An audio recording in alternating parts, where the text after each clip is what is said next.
r/AskReddit. What are the most hurtful words you've ever been told? My mom telling me that never happened when I tried talking to her about abuse. I get that one from my mom too. Every now and again she'll have a moment where she realizes what she did to us, but it's almost immediately back to denial.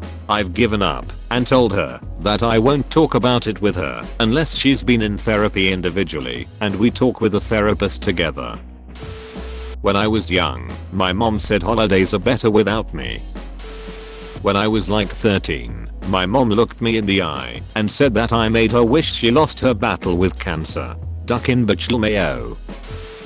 My dad, the person I look up most to in this world, sat me down one day over Christmas this year and told me I have an incredibly annoying voice and no matter what I do, that won't change. But apparently I just needed to know that, and everyone thinks it, but he's the only one with the guts to tell me. A week later, he sat me down again to tell me that he had noticed I had gained weight. I gained 10 pounds in a year due to stress from finishing my master's degree while working 2 jobs and ending my 5-year relationship. I went from 120 pounds to 130 pounds, but still trained for and ran my first marathon in that time. He told me that he worried about this, as the man should never be prettier than the woman, and if I didn't do something about my weight in the next few months, he would understand why my new beau should leave me. Safe to say I've been taking some space. You'll never be loved or cherished because you look like me. You will never belong anywhere. No one cares about you enough to actually be there for you. You will be a burden to everyone else. From dad to 11-year-old me after we argued about how he missed my birthday again. But looking back, I laugh because it seemed like he was projecting his own insecurities onto me. Lol.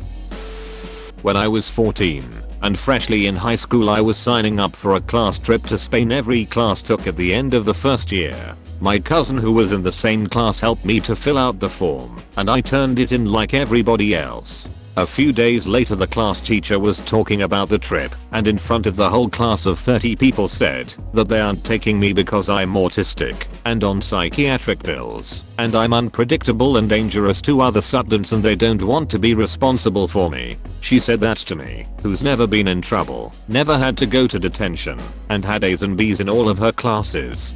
Aside from really ducking Hurtful because I was trying so hard to be a good kid and fit in with everybody else, it was humiliating as duck.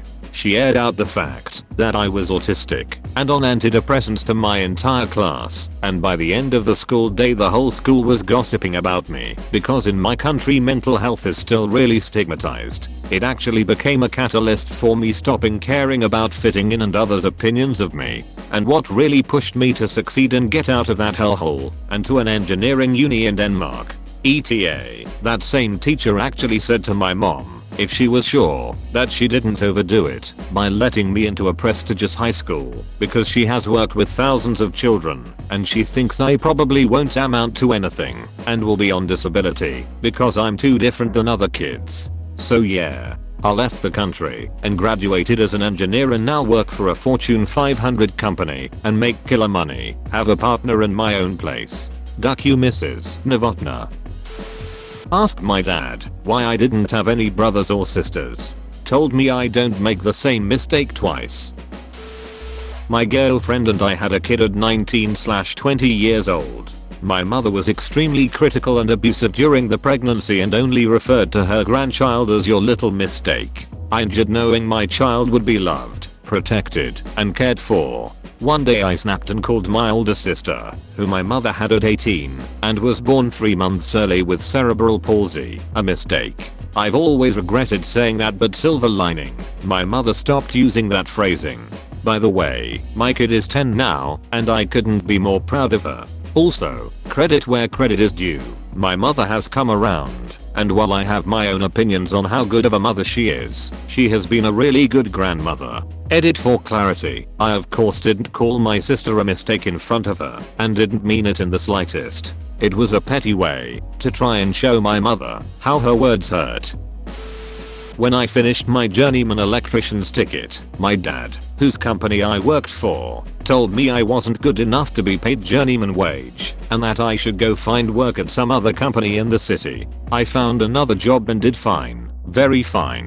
In fact, I was routinely surprised at how often my boss would praise me and thank me for my hard work. I didn't think too much of my dad's words at the time, but the older I get, the more insane it seems to me to say that to your own son. Who the duck says that to their own kid? He often wonders why he doesn't have a better relationship with his kids. I haven't been in love with you for about 1.5 years. I never got over the other woman, and I've been back in contact with her. I later realized he had just gotten done looking at an apartment with her when we had this conversation. Dumped after 14 years together, 5 of them married, over the phone. Sniveling coward. You're so ugly. I was so pretty when I was your age. You should get plastic surgery. From my mom, when I was 8 years old. Interestingly, she thinks I'm prettier than her now and dislikes taking pictures with me. My ex-wife told me she never wanted a husband. She just wanted a child and didn't want the stigma of having a kid out of wedlock, so she married the first guy to come along dumb enough to fall for it. I should have just gotten knocked up and dumped your ass. Our son is 27 and is NC with his mother. My ex came out of a doctor's appointment where he received very good news from a checkup following a health scare. He literally told me, now I know I'm going to be okay. I can find someone better. We'd been together for 6 years and stayed together for another 3 until I broke up with him. This actually happened last week. My brother is visiting from overseas. My parents, him, my GF and I spent a week on holiday together. Just before we left, I thanked my mom for inviting us. She turned to me and said, I didn't invite you, brother, did? You were only supposed to stay for 2 days. For some reason that hit me hard, like I wasn't welcome. Won't share the worst said to me, as I just can't. But as a nurse I worked for a few short months in a clinic that helped people with scars.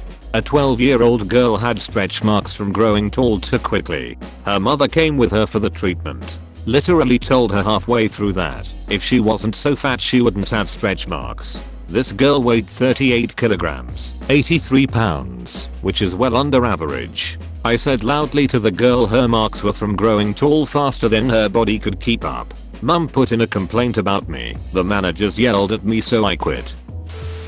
Many choices, but here's one from my parents. When I was a small child, you're just an investment. You were made to support us in old age. While extremely hurtful, it provided an explanation of why my parents neglected me emotionally and only provided the bare minimum, and even that not really. I was anemic my whole childhood due to poor diet.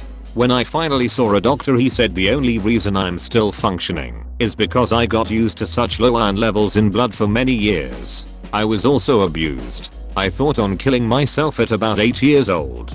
So at least at that point I knew that there is no hope for paternal love.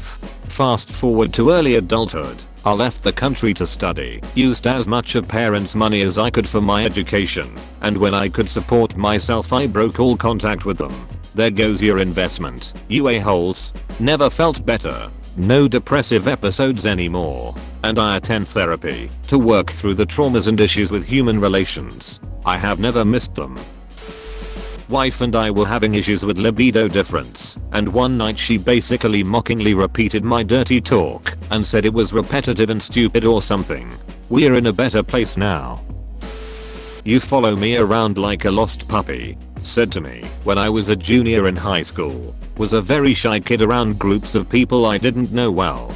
Was told this by the person I had considered my best friend for the previous 3 years. It's been about 10 years, and I still worry about being overbearing or wanting to spend too much time with people, because I don't want to be seen that way. Not as bad, and I can generally push that feeling away, but it's still there.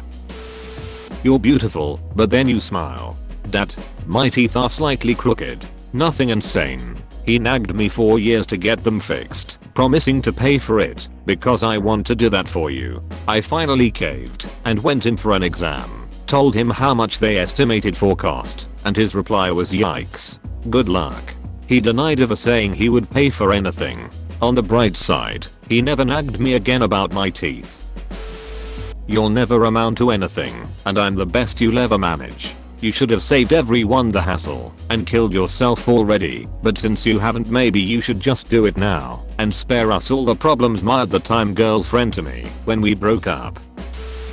Someone who I used to respect once told me, you are beautiful and smart. Men would probably want to show you off, but when it comes to marriage they will always pick a kinder, more motherly woman. Way to tell me I'm a cold bitch.